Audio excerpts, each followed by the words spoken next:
Hi everyone. இந்த வீடியோவில் என்ன பார்க்க போகிறோம் அப்படின்னா ஃபிசிக்ஸ் எப்படி நீங்கள் படிக்கணும் அந்த மாதிரி ஒரு ஸ்டடி பிளான் எந்த மாதிரி நீங்கள் படிக்கணும் எப்படி அப்ரோச் பண்ணணும் எது மாதிரி படித்தா இந்த மாதிரி மார்க்ஸ் எடுக்கலாம் ஸோ அது மாதிரி பார்க்க போகிறோம். அதுக்கு முன்னாடி மேக்ஸ் எக்ஸாம் எப்படி பண்ணீங்கன்னு கமெண்ட் பண்ணுங்கள். எனக்கே கொஞ்சம் மாடரேட்டாக மாதிரி தான் இருந்துச்சு. அதாவது ஈஸியான சம்ஸும் இருந்துச்சு, நம்ம எக்ஸ்பெக்ட் பண்ண சம்ஸும் ஒரு சில சம்ஸ்லாம் இருந்துச்சு. ட்ரூத் டேபிள் கேட்டிருந்தாங்க, ஈஸியான சம்ஸ் எல்லாமே இருந்துச்சு. Okay fine. பட் ஒரு சில கொஷின்ஸ் உங்களை யோசிக்கிற மாதிரியும் இருந்துச்சு, அதுவுமே இருந்துச்சு. ஸோ மிக்சட் ஆஃப் சம்ஸ் தான், ஈஸி ப்ளஸ் கொஞ்சம் டஃபாக இருக்க மாதிரி இருந்துச்சு. ஸோ மாடரேட்டாக எனக்கு ஃபீல் ஆச்சு. நீங்கள் எப்படி ஃபீல் பண்ணீங்க அப்படிங்கிறத கமெண்ட் பண்ணுங்கள். ஓகே, ஸோ இப்போ ஃபிசிக்ஸை பொறுத்தளவுக்கு உங்களுக்கு 11 சாப்டர்ஸ், அது 11ஆவது வந்து ரேர்லி தான் கொஷின் கேட்பாங்க. ஸோ ஜஸ்ட் நீங்கள் ரீட் பண்ணிக்கோங்க. 10 சாப்டர் இருக்குது. ஸோ இதை ஜஸ்ட் ஒரு பிளான் நான் அவுட்லைன் மாதிரி சொல்கிறேன். உங்களுக்கு எது செட் ஆகுமோ நீங்கள் அதுக்கு ஏற்ற மாதிரி அல்டர் பண்ணிக்கலாம். சரியா? ஸோ இப்போ பார்த்தீங்கன்னா ஃபஸ்ட்டு இன்றைக்கி வந்து ஒரு பெரிய சாப்டர் ஒரு சின்ன சாப்டர் என்ன செய்யலாம், நம்ம முடிக்கலாம். கண்டிப்பாக 2 சாப்டர் இன்றைக்கி முடிக்க முடியும்.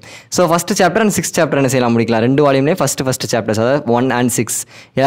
First chapter electrostatics, 6th chapter ray optics. So இது ஒன்று வந்து பெருசு. ஃபஸ்ட் சாப்டர் ஆல்ரெடி கண்டிப்பாக படிச்சிருப்பீங்க, எலக்ட்ரோஸ்டாட்டிக்ஸ் வந்து படிச்சிருப்பீங்க. ஸோ ரே ஆப்டிக்ஸை பொறுத்தளவுக்கு அதுவும் செகண்ட் ரிவிஷனுக்கு ஓரளவு படிச்சிருப்பீங்க. ஸோ அது 2 என்ன செய்யலாம், இன்றைக்கி முடிக்கலாம்.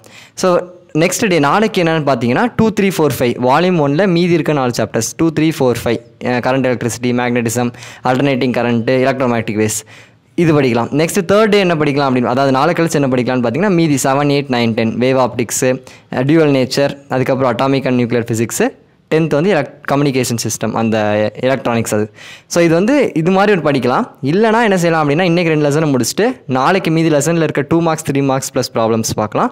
Next day 5 marks plus revision, அது மாதிரி கூட வச்சுக்கலாம். ஸோ நான் வந்து 2 விதமாக பிளான் சொல்கிறேன். இப்போ உங்களுக்கு எது செட் ஆகும், ஒரு நாள் ஃபுல்லாக 2 மார்க்ஸ் 3 மார்க்ஸ் ஃபுல்லாக முடிச்சு ப்ராப்ளம்ஸ் பார்த்துடலாம்.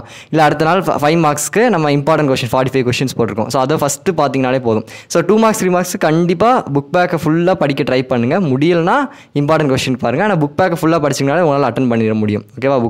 2 மார்க்ஸ் 3 மார்க்ஸ்க்கு 5 மார்க்ஸ்க்கு ஃபஸ்ட் இம்பார்ட்டன்ட் கொஸ்டின் பார்த்துட்டு மீதி கொஸ்டின்ஸ் பாருங்கள். ப்ராப்ளம்ஸ்க்கு நான் வீடியோ போடுறேன் உங்களுக்கு இம்பார்ட்டன்ட். சரியா? So this is how we are going to prepare for the physics exam. Maths நல்லா எழுதணும் அதெல்லாம் சரி இருக்கட்டும் ஒரு பக்கம். மீதி இருக்க 2 எக்ஸாமும் நல்லா பண்ணணும். ஸோ அதுக்கேற்ற மாதிரி நல்லா படிங்க. இன்னும் 2 எக்ஸாம் தான் இருக்குது. கம்ப்யூட்டர் சயின்ஸ்க்கு ஒரு எக்ஸாம் தான் இருக்குது. ஸோ நல்லா படிங்க. ஓகேவா? All the best. தேங்க்யூ.